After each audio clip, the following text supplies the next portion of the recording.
Hey guys. Hello, hello. Happy Friday. It's a good day. We're having a great time. But it's about to get even better because we're about to have an amazing conversation with the amazing Coty and Katie Sloan.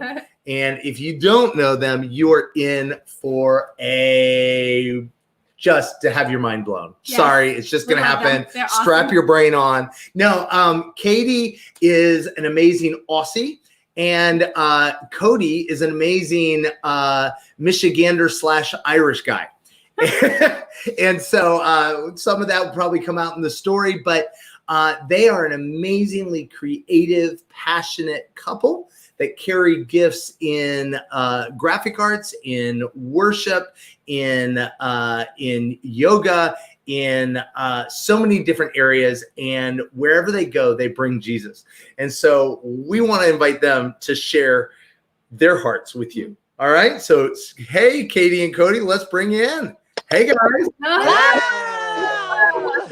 Hey. Hi, friends. Hello. Oh, how are you guys doing today? We are good. We've had a busy work morning, but it's nice to stop and chat with you. Okay. So for the people who don't know you, what is work for y'all? So work is we own a business called Fox and Hound Design. And so we do everything, run the gamut on marketing stuff for social media, for branding, print and all that good stuff, web and all of it, for some businesses and organizations. And so, yeah, that's what we do for our day job. And incredible TikTok videos with your dog. Pretty much. Quarantine for the best of us. Seriously, go ahead and check out their TikTok feed. You got to check out. Copper has got their dog has an amazing gift at TikTok. This is true. Yeah, it's amazing. But yeah, they do so much. But one of the things that they'll tell you is they have a heart to help people get. All right, I'm here. Yes. Single time. We will figure this out. Okay. This is what it's like. This is life. Well, as you can tell, being with Katie and Coty, you can be yourself. They can handle it.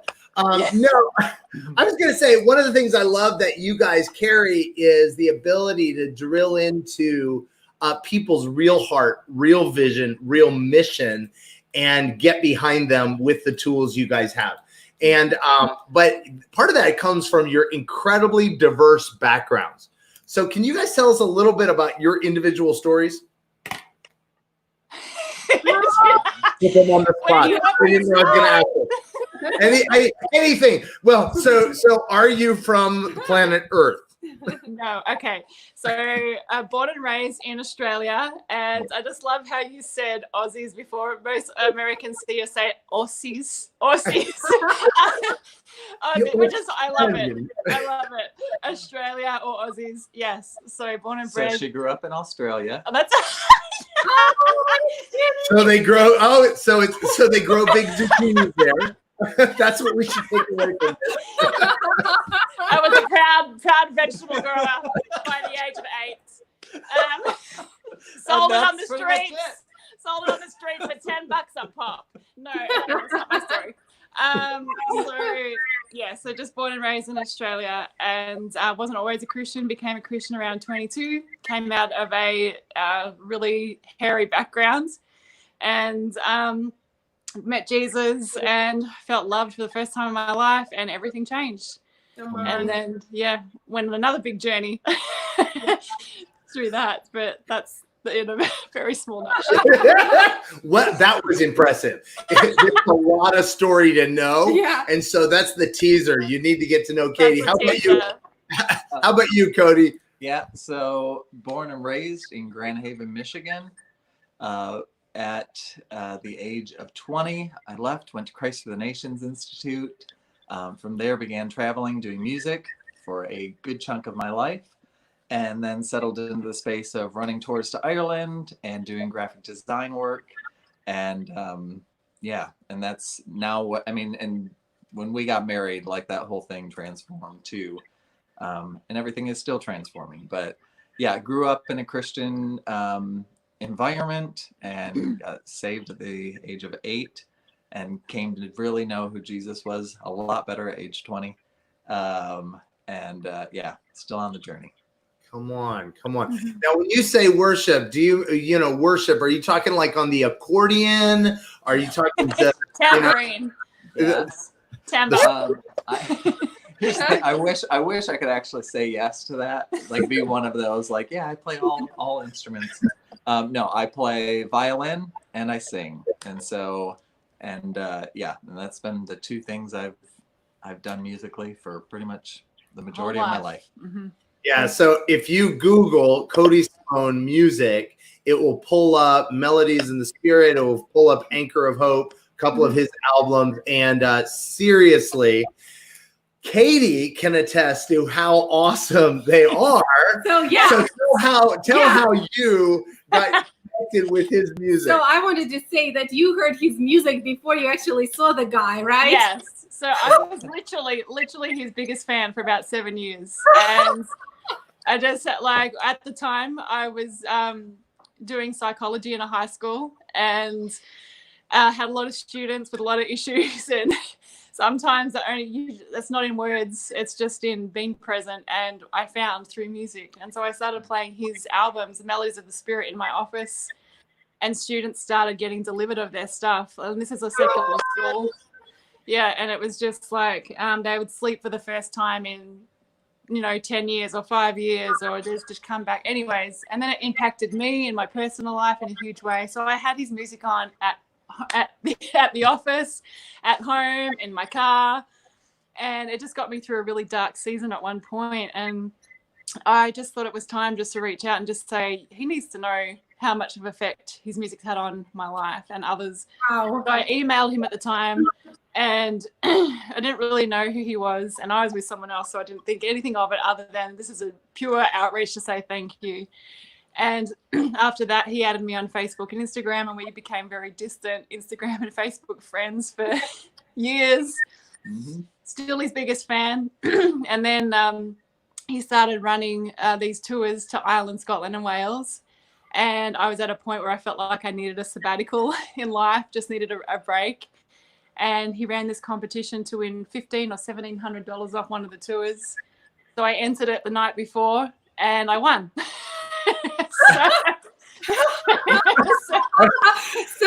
Dude, let me see. I'm going to draw this out of my hat.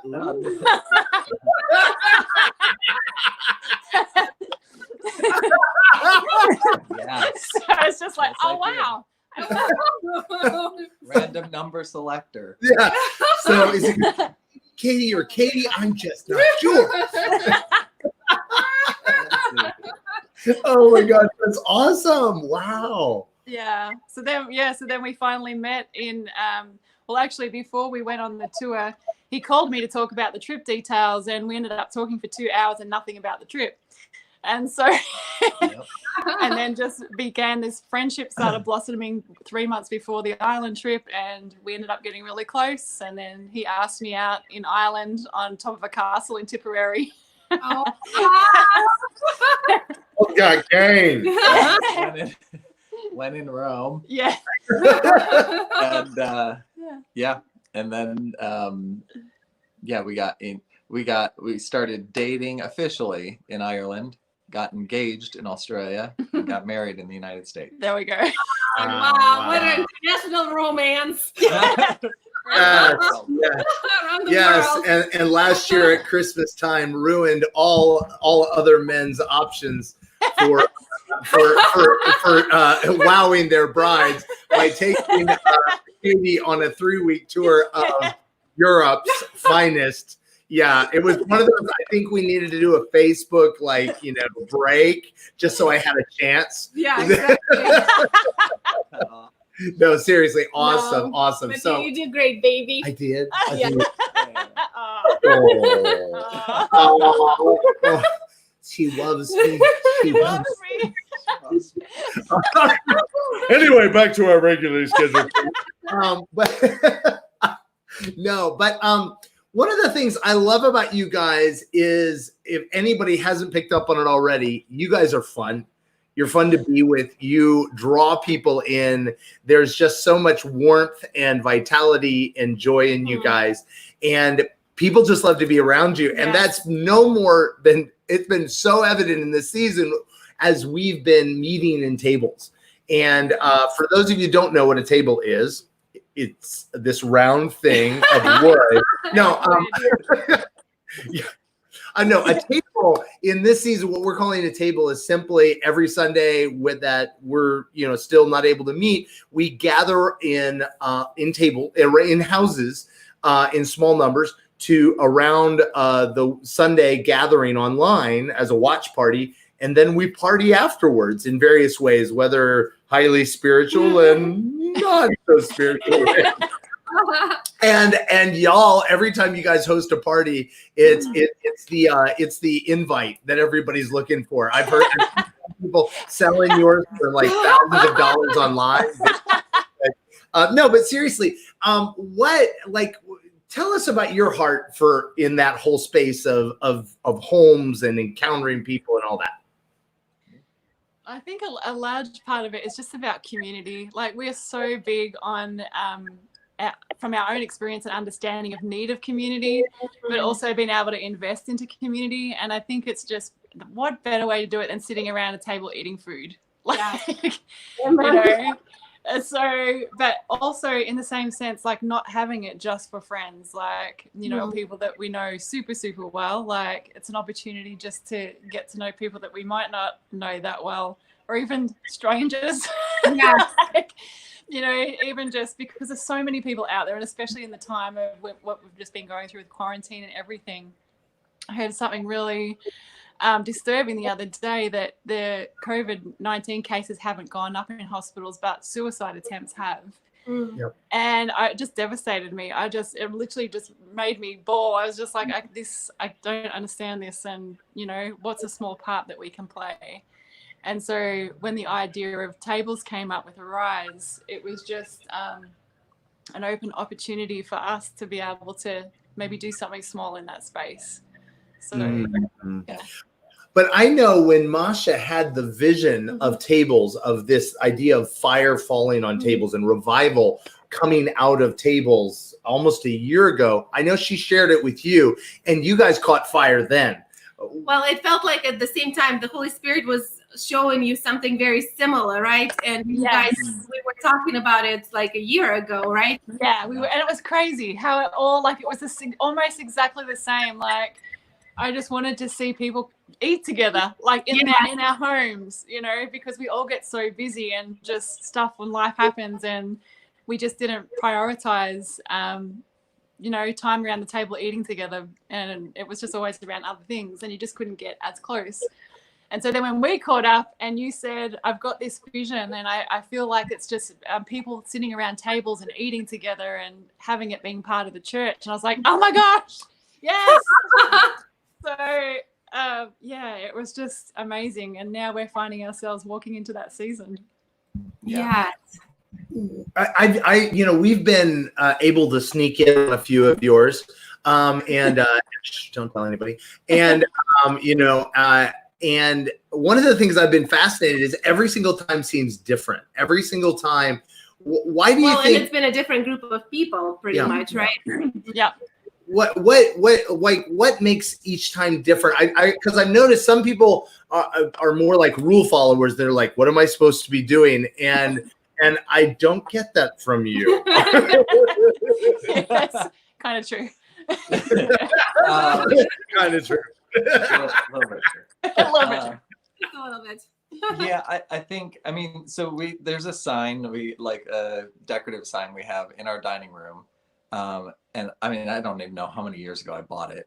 I saw it at Hobby Lobby. She's gonna grab it. It's really, really simple.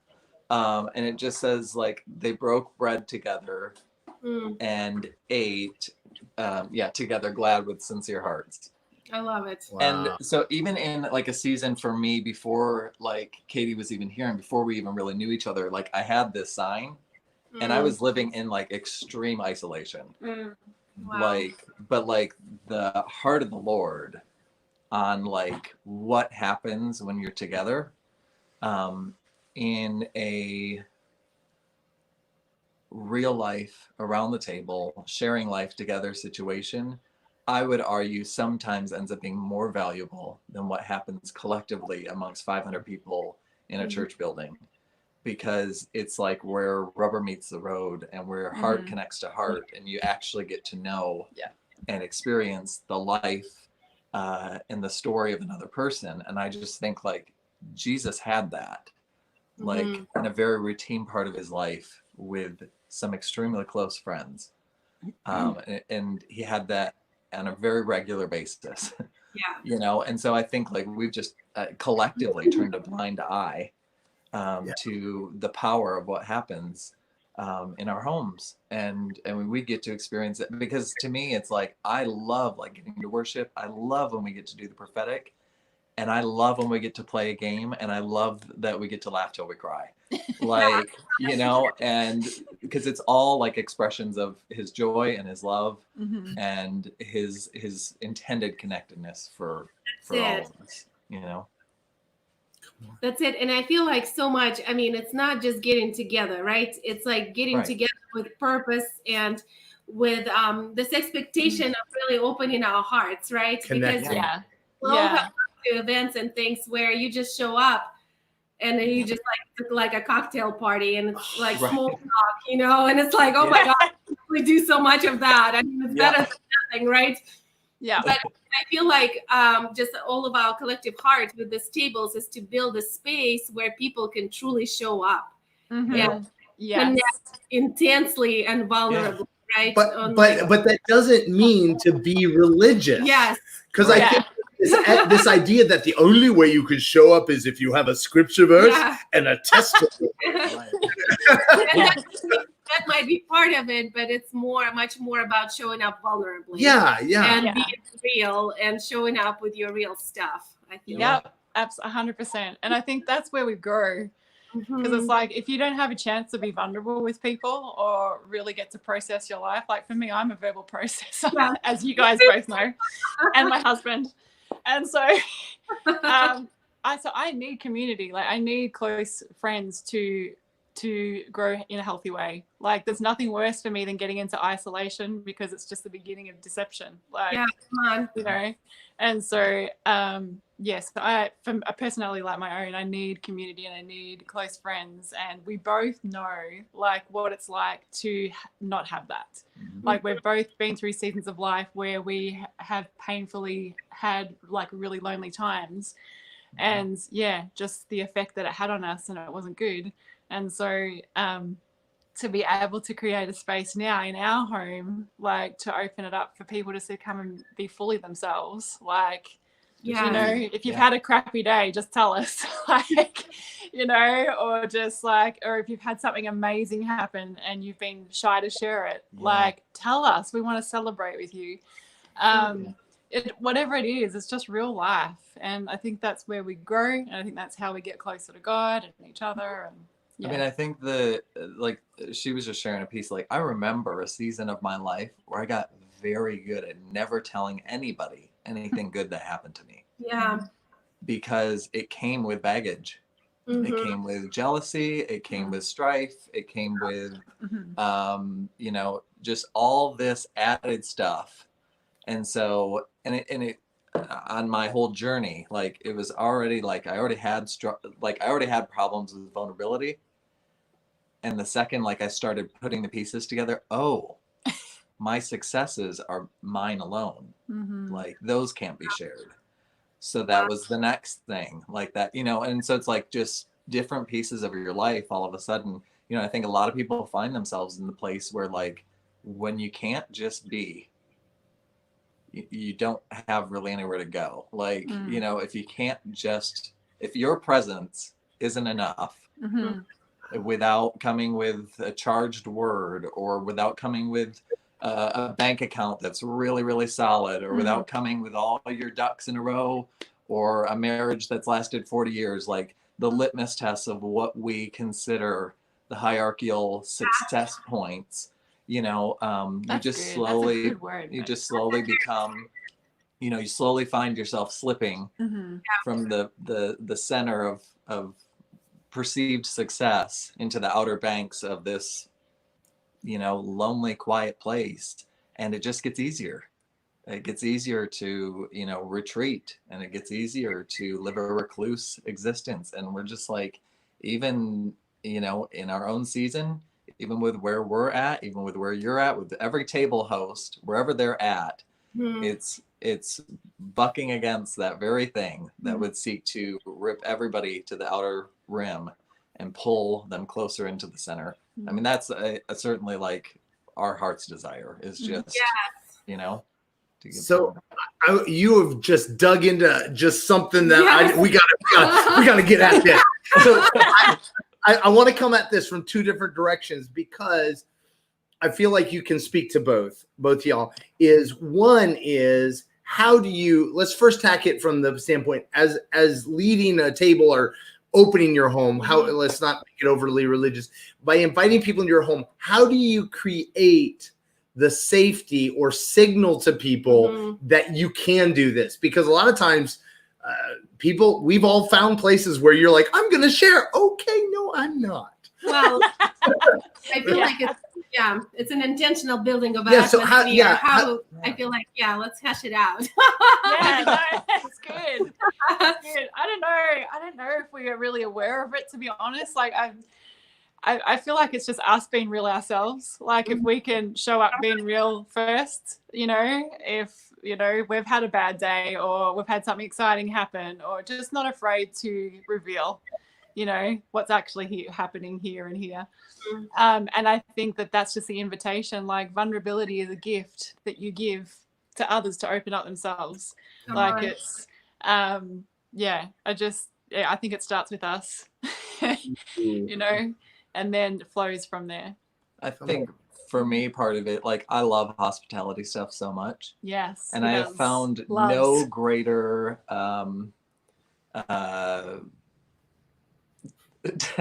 no greater dangling of the carrot to a space of like being open than like relieving burden.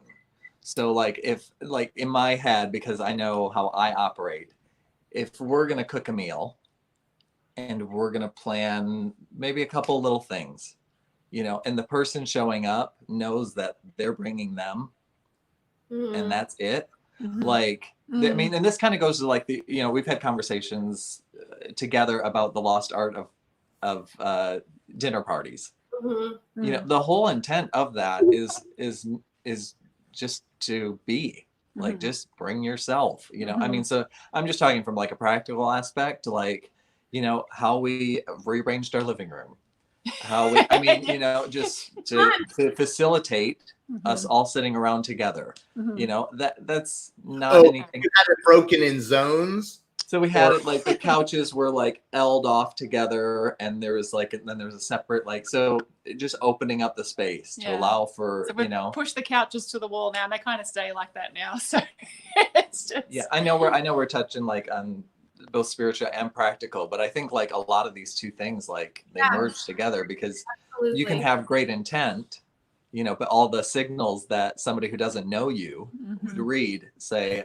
am I okay to be here? Like, you know, am I somehow inconveniencing you? I've done that. I've gone to places where I was invited and it was not their intention, but they made me feel like I was in position. And I know that's their intention, but I was like, I'm just yeah. And I think it just helps to know, like, it's just for us, if it's like, if people can feel easy and light, and, you know, and safe enough to like, I mean, to bring, you know, to bring your crappy day or your greatest joy, like, we want to be positioned in a place to like celebrate alongside or mourn alongside, like, you know, family. Well, I really like too, though, is that you guys are aware of your limits, because I think sometimes we as hosts can be so like, I'm going to do everything and you guys are going to have an amazing time. And then when they leave, I'm like, I hate them. Why did they? And you're like, hey. Now my process is like the very start of that. And then when they leave, I'm like, what did I do? What is wrong with me? because you can bite off more than you can chew real quick. Well, and I love it. Like, you guys then skip a week, or you guys change it up, or you do whatever you do. And I think that's one of the reasons why we really wanted to have this talk, because I feel like you guys have this, you just naturally have grace and give yourselves grace to figure this out. Like, wow. And there's and it's different for each different group of people, right?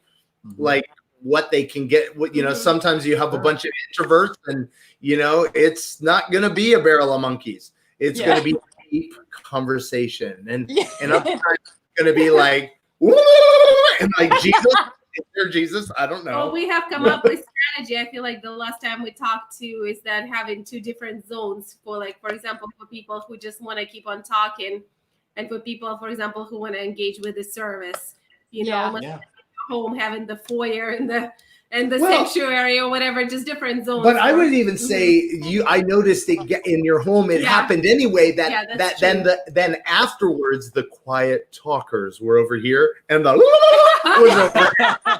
I'm not gonna say where I was. They'll find each other. That's for sure. They all find each other. That's the truth. Well, and that's just the grace, just for people to be people. That there's not a right way or a right. You know. Yes. I feel like a lot of times you come to church and they're like, you need to fit this mold, and you're like, right.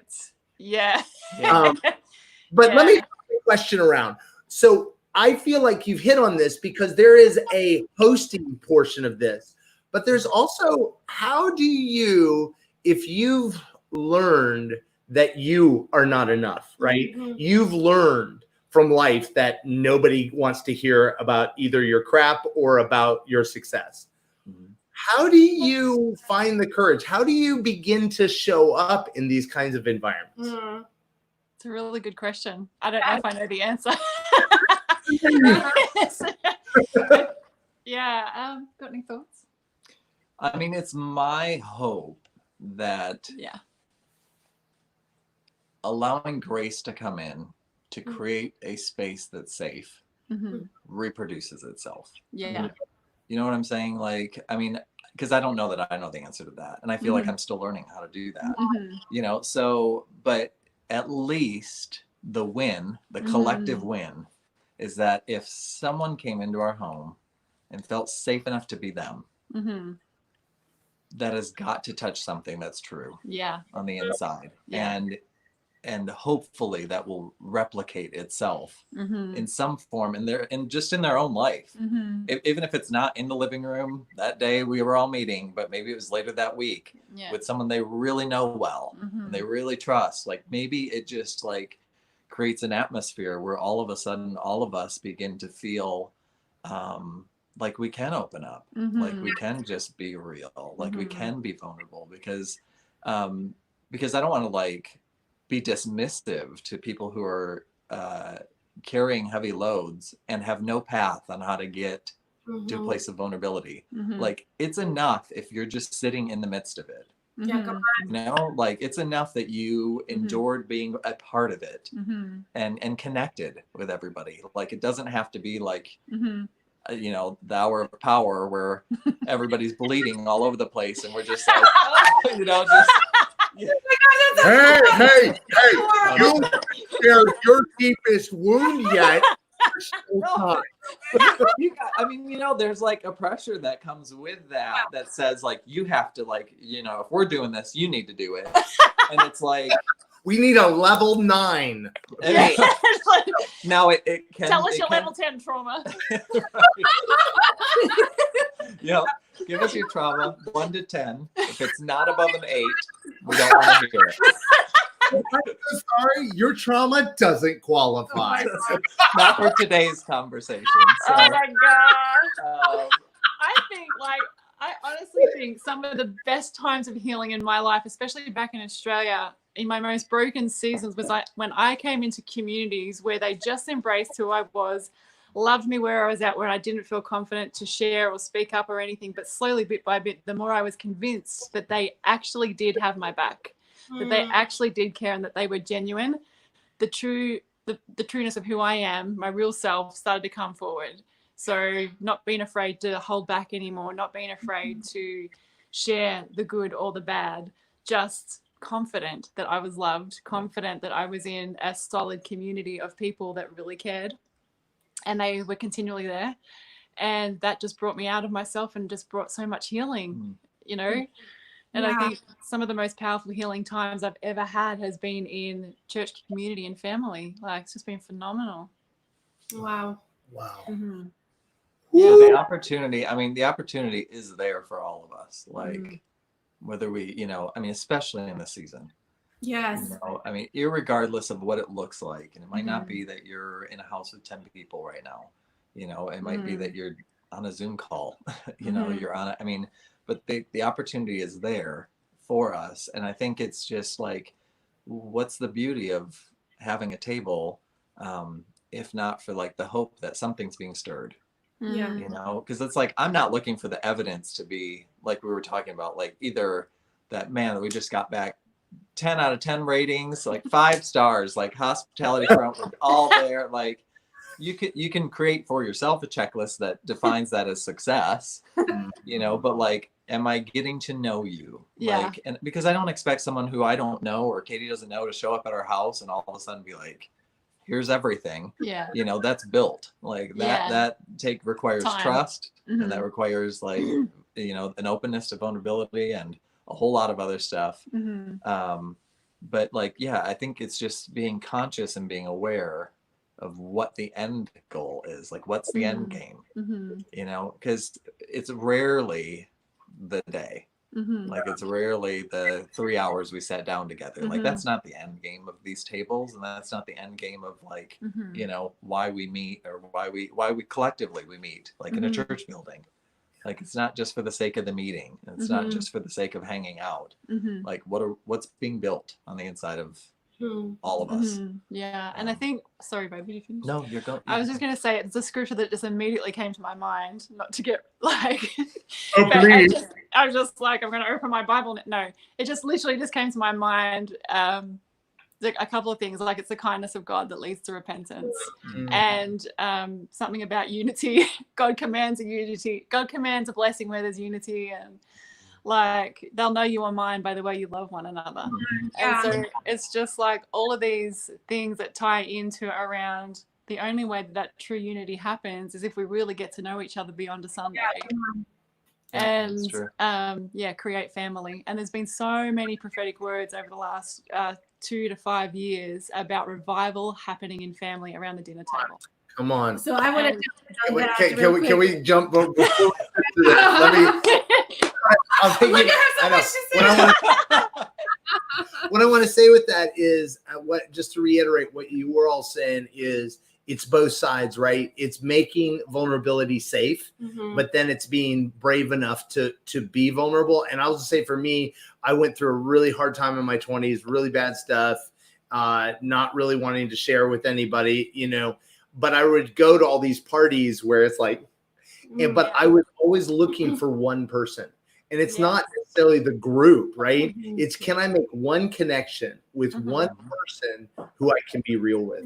And sometimes we make it that it has to be this huge thing. But if they can make one connection and be real, I already call it family celebrates progress. But you were going to say about fire falling on. Yes. Well, the more we talk about it, the more I just see the, family doesn't happen by accident. Right. Even with your own relatives, right? Like, there's but it's not necessarily a family, until mom and dad rise up and create an atmosphere of a family.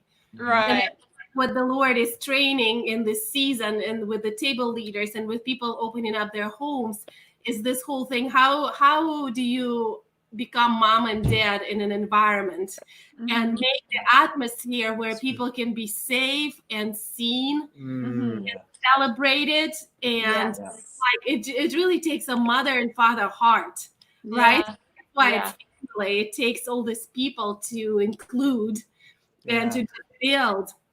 But can I want to say, yes, Yeah. that, but that could be really intimidating to somebody who's like, I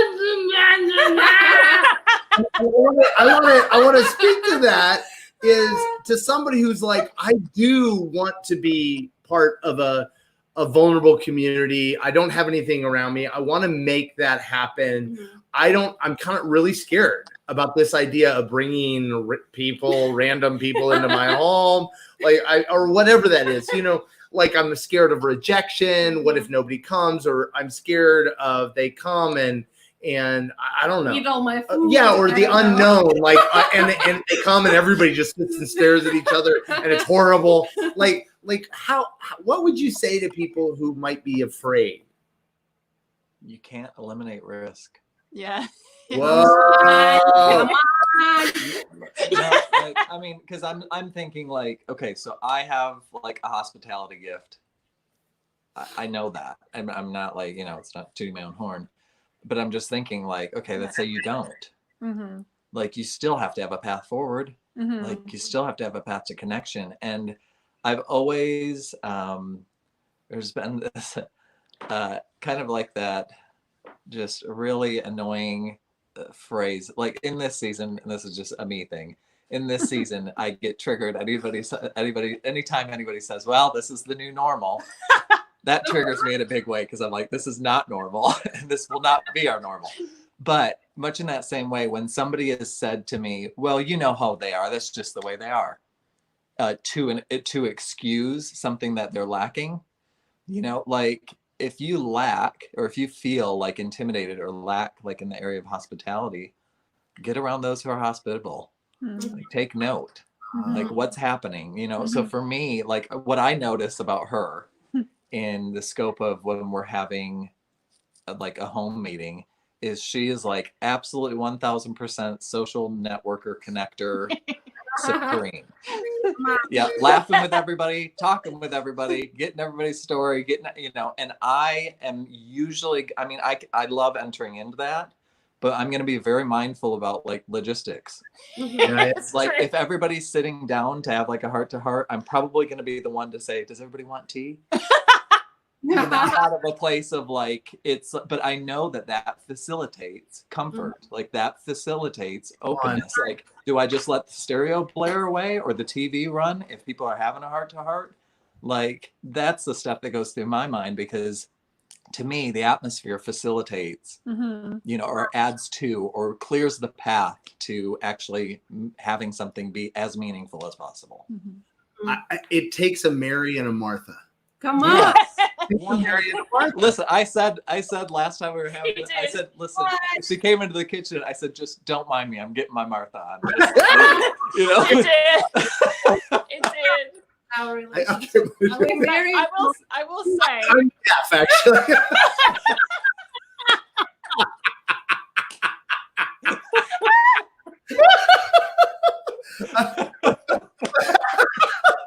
I'm so sorry, guys. Oh my gosh. He's got. Yeah, I'm okay. That's a wrap. Okay.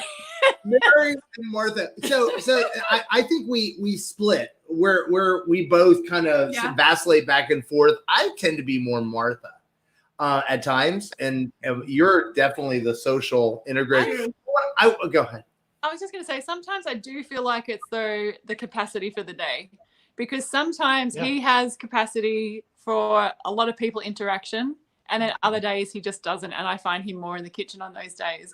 And I think it's just understanding your own capacity level for the day, and it's okay. Whatever it is, it's okay. Like just for honoring your own need. And you just giving out of what you have. So for Coty that day, it's making teas for everybody and being in the kitchen or whatever. That's his capacity for the day.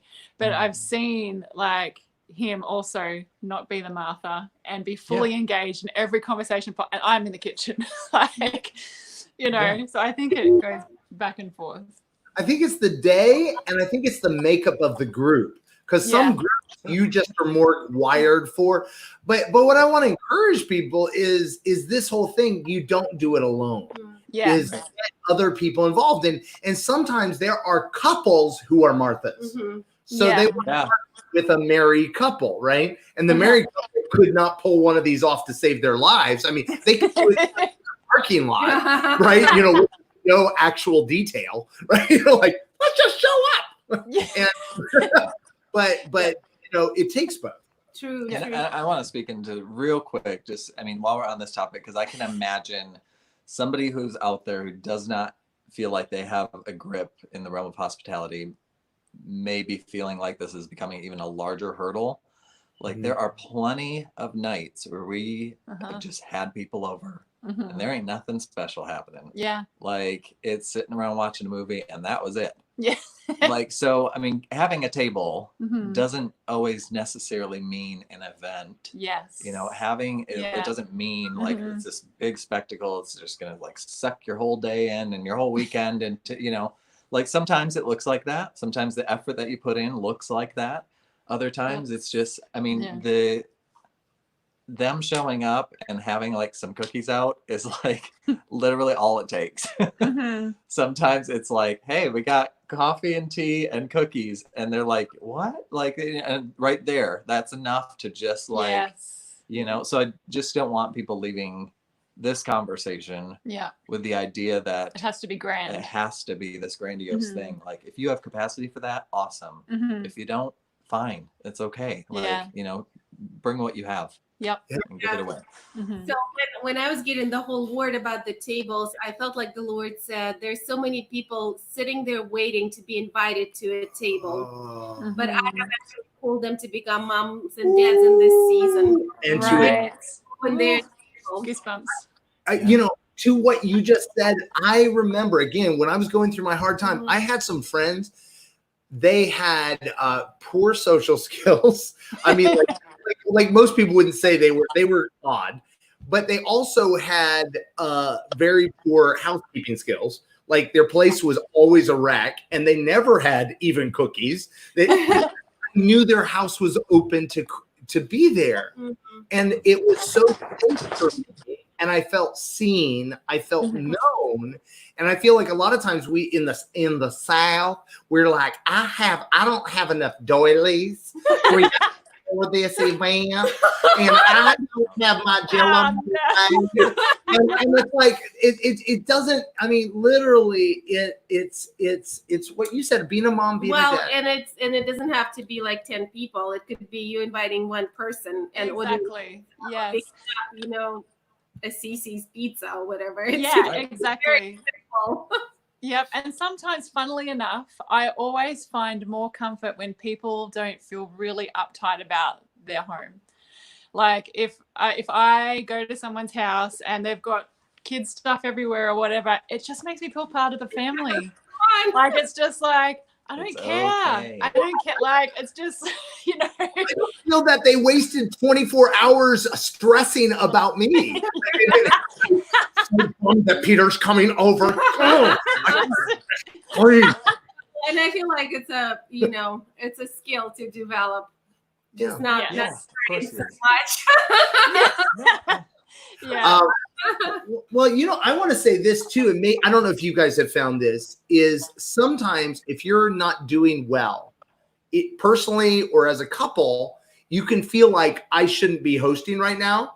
But sometimes it's the best thing to get you to remind you of who you are. Because people come in and they go, I know who you are, Peter. And I'm like, no, you don't. Let me explain. Complete mess. And they're like, no, you're not. Like, oh, I'm not? And it's something that jump starts. So sometimes we take ourselves out and say, I'm just not up for this. And it's the very thing that would remind us who we are. Yes, absolutely. And I think that's definitely, like, we have been through some really rough seasons lately. And, you know, I think it's just capacity levels and knowing exactly what you can and can't do. And I think for us in this season, like doing these tables has been amazing for us. Like it's just, it's been really, really healthy. Yeah. Yeah. I mean, I think there's a piece to it that just like being conscious enough to understand, okay, can I do this? Mm-hmm. You know, not omitting Mm-hmm. like grace, you know, not omitting, like not just so singularly focused on self Mm-hmm. that I can't even, you know, oh my gosh, like I can't even think about doing that. Like allow some room, like, Mm-hmm. okay, like, can I do this? Like, Holy Spirit, is this time? Is it now? You know, because I think there's a lot of people that are really, really eager and desperately need connection. Mm-hmm. And I'm not just speaking like COVID stuff. Like we've been in a season for a long time. We've all got sucked into the void Mm-hmm. of social media in an attempt to fill Mm-hmm. spaces that require connection, Mm-hmm. and it's offered up something that isn't real Mm-hmm. and isn't last. And Mm-hmm. so now we talk, I mean, this is our business, this is our work. Mm-hmm. Right? So we understand the space of like, you know, what social media is.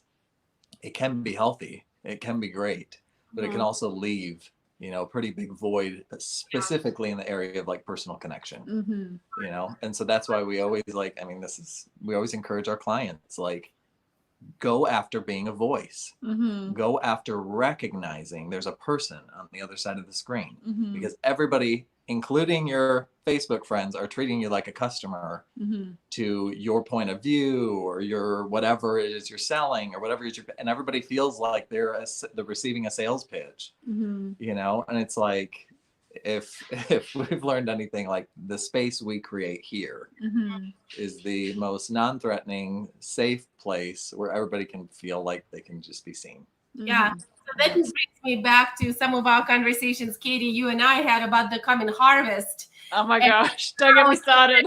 The table and everything fits into what's coming, what we feel like around the corner, the billion-soul harvest that we've heard so many prophecies about. Tell me, what do you think about all of that? How does the tables and connecting in homes fit into that? Well, I mean, we have been soaking in Bob Jones's YouTube video, The Perfect Storm, and you guys as well, and a few other people I know, and it's just been phenomenal hearing. This video was recorded like in, I don't even know how long ago. Yeah, 90 something. Anyway, he's prophesying about 2020. And a lot of what he's talking about is building barns or gathering people around tables and coming into this space of real relationship and real connection, because that's where the harvest is going to birth from. Like, that's where revival is going to birth from. That's where the power is going to, birth from, because it's no longer just about us and our life. It's about us together. It's not just about one person. It's about all of us together, running after this together. And oh my gosh, that's why I think these tables are so important, because there's a silent fire burning around the table, like every time people gather. Every time people gather, there's a silent fire burning, and there's a silent thing. There's a unity that's happening that's of the Spirit. There's a unity that's happening that's of the kingdom. And we might just look at it as it's like, oh, that was a nice event. No, it's so much more than that. Like, we're building so much. We're coming into alignment with heaven's dream. We're coming into alignment with, and what seems so simple, is actually one of the most powerful things that we can do right now. And it's the very thing that Satan wants to try and destroy, or try and think, oh, we don't have time for that, or we can't do that, or whatever, because it's a very place where Jesus wants to breed revival. Yeah. And so I just think it's so important, but so needed. And it's not like going to be a religious activity. It's going to meet a need of the soul. It's going to meet, it's not, real, right? Like, it has to be real. Yes. I feel like whatever happens in this season has to be real. Like, the season, 100. Yep. Chit chat and like superficial stuff. I feel like man, we're over that. Yeah. People are ready for real. And like, I think too, like, I was gonna say, the thing that in this season, like, to add to what Katie's talking about, that's being like run through, is like where our priorities lie in the scope of, like, everybody all of a sudden has been given an obscene amount of their day back. All of a sudden time is this thing that we're filling with whatever we can find, because we have excess, like, and we don't know what to do with it, because all of a sudden we have way more. I mean, we were talking about this the other day. Like, Netflix was reporting a few weeks back that between 2 and 4 p.m. was their busiest time of the day for watching TV amongst Americans. And it's like, well, who's watching TV normally at 2 to 4? Nobody. Very few people are actually normally sitting down to watch, So, so what are we going to do with it? And how does like the Lord redeem and reframe what we call important, like what we call valuable? Because I think we've just like escaped into this place of all our ducks being so perfectly in a row, all our organized planners being so perfectly organized that the margin for Holy Spirit inspired happening is close to zero. Yeah. Because we have created for ourselves this rigid, thing that we have to and so this is just like kicked up all your planner just went like out because you don't, like, all of a sudden you're either working from home or you're laid off or you're trying to reorganize your life, and everything's changing every couple days. Where you can go, where you can't go, how many people you can see, how many people you can be around, do you have to wear masks, do you need to wear gloves, and all of these things. I think it's an opportunity for us to lean in to say, like, Father, what is your priority moving forward? Because the last thing I want to move into is recreating. Yeah. The very thing we're walking out. We don't want to of. go back to how things were. The last thing we want, I know collectively we want to see is, well, we're back to rise between 10 and noon, and that's it. That's that. That's not anybody collectively. It's not their heart. And so, Jesus, give us the vision.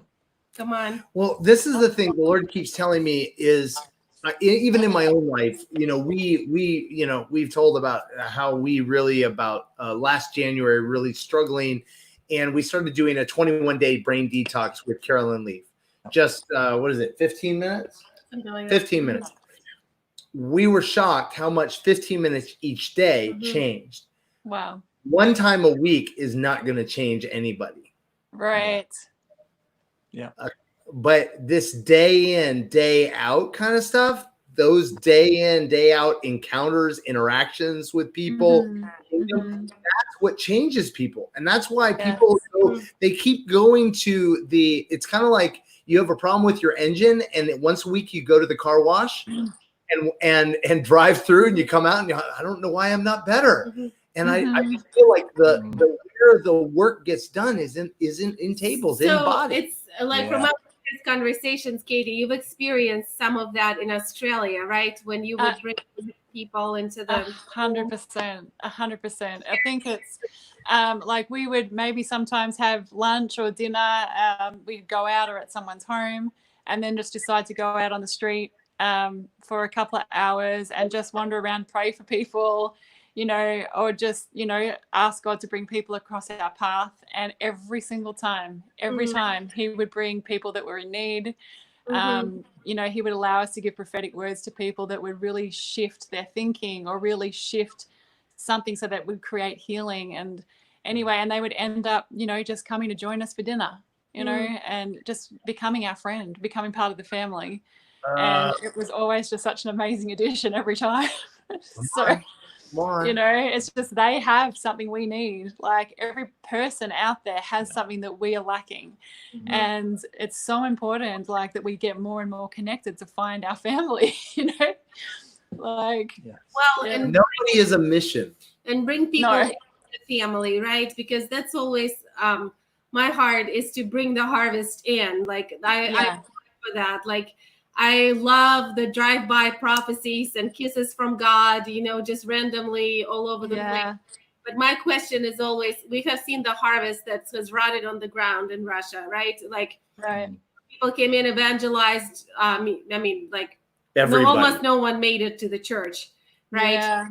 Gave their lives to the Lord, but no one is walking with him, 20 years later. Right. And I think that's probably a lack of relationship, like as in, people like at large, like as in the whole body of churches in Russia, being able to create space for relationship. Absolutely. Because what makes people stay, like love, and that's all it comes down to. Like love changes everything. It's the only thing that ever has. Like, it's just people feeling that connectedness and that belonging, and that's authentic, that they're not a project, that they're not a mission. Like, Yes. we just want you in our life because you have something to offer. Mhm. And, you know, we need it, you know. Yeah, but it's not going to happen by accident. No. That's what Well- I constantly am thinking about. It's not going to happen by accident unless there is a Yes. strategy of how to bring people in, of how to create space for them. Mm-hmm. You know, Yes. it's not. It's Yeah, just no, that's exactly right. And I think it's just maybe getting with a friend and just saying, do you want to go pray for people this afternoon? Like Ryan and I are planning to in the next week or so to head to Woodstock, and we're going to be praying for people out on the street out there. And and just asking God to bring people that need something. And you know, you are going back to that whole news about the hospitals not going up in COVID, but going up in suicide attempts. And just like, well, if we're out in the street, then maybe it's one of those people. Like, it's maybe one of those people that needs to bring hope, or that needs to hear something that we have to offer. And the Holy Spirit is so amazing at just guiding you specifically to those people. Like, the amount of stories that I could share just from Australia, just the amazing things that I saw happen, and that I know that we're going to continue to see here in this season. It's just going to be phenomenal. Come on. But yeah, like you say, it has to be intentional. Come on.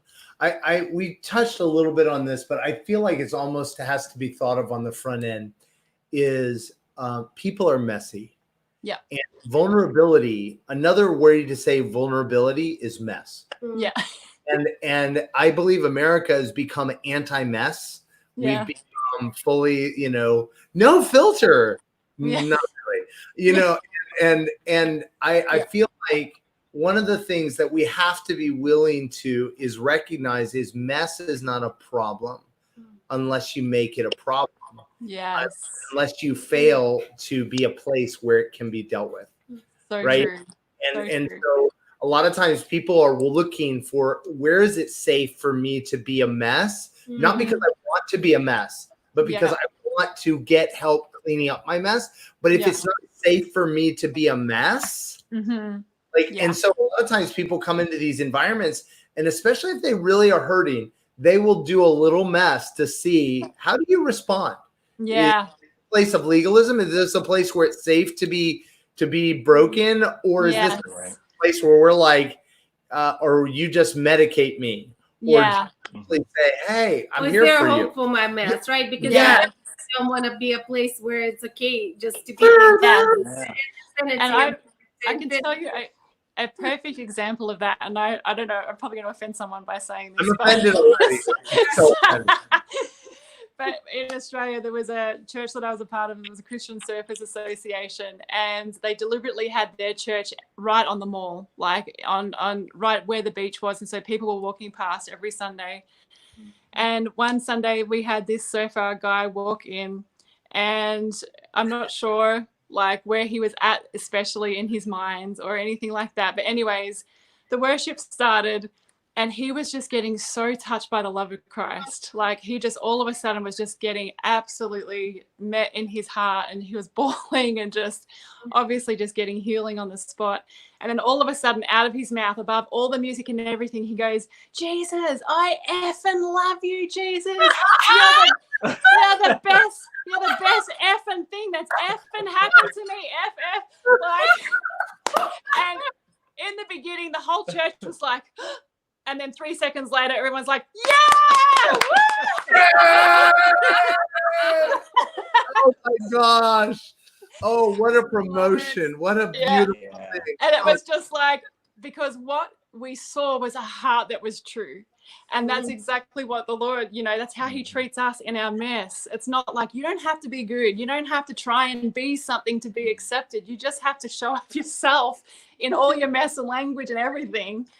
And he just looks at the heart, and that's what we all saw that day in that guy. He was just so overtaken by love, and we're just like, you express that however you want, buddy, because that's just it was amazing. Yeah. Wow. Well, guys, this has been amazing. We can go all day and all night. Yes. But we probably will need to let you all go. But is there anything that it doesn't even have to be about tables or anything that you would like to leave our people with?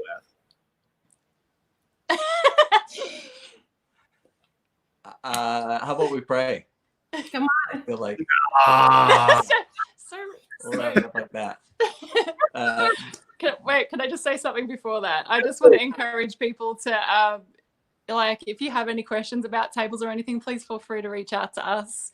Like, we would be happy to process it with you, just as if it's an opportunity to open up your home in any way. Yeah, please reach out, because it's such the time for revival, and everything is happening around community and intimacy. And so, yeah, don't be afraid. Reach out. We'd love to chat. And to back that up, tables have to be an official thing. Yeah. We want to add our strength and our support to you to help you. But you don't even like we keep finding out about tables we didn't even know that were happening, and we're like, I'm so sorry. You know, like, you gather in the name of Jesus. Sick people.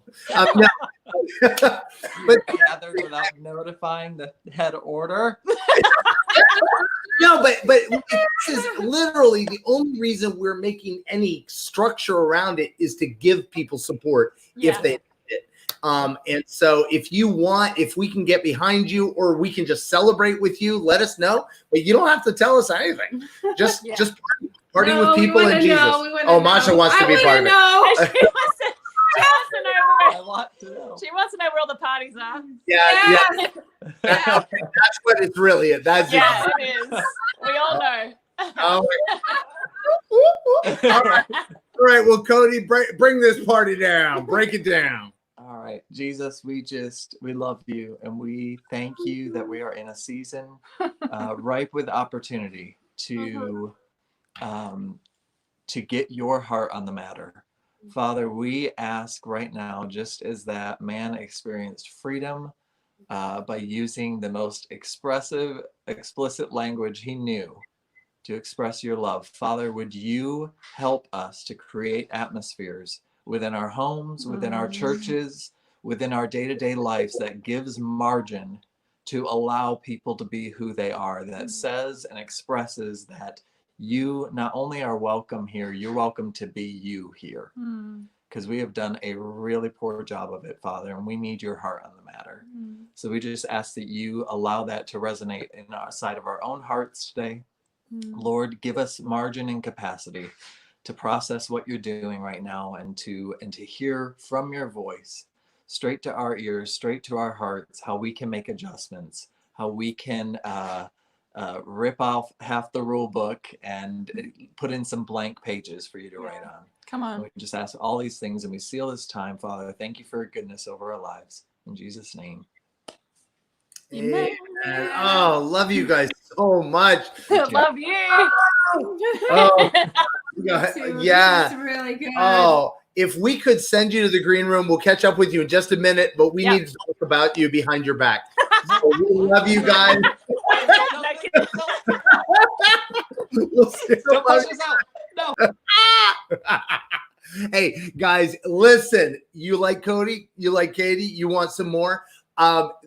Katie was talking about the melodies of heaven. I've just posted the Apple Music link, but you can find it on Spotify. You can find it on Amazon. You can find it on Google. You can find it everywhere. But check out Coty Sloan Music. Some incredible, especially for time with Jesus, just time of encounter. Just so good. Also, you heard him talk about their business. If you're interested in that, I've put that link as well. Fox and Hound Design. They really have a heart for people to thrive in these areas. So if you want to host a table, or if you want to be part of the table, text us in the comments. If you got just fired up by what the Lord is doing in this season, text us in the comments. We want to connect with you and connect how we can support you. Yeah. So if you want to host a table, I just posted. I said want to host a table. Go ahead and like that. like that want to host a table and want to be a part, just want to find out more, let us know. We love you guys. We're so grateful how many of you were on with us, and stay looking for more conversations, and we'll see you guys on Sunday. Take care, guys. Love you guys. Love you. Bye. Bye-bye.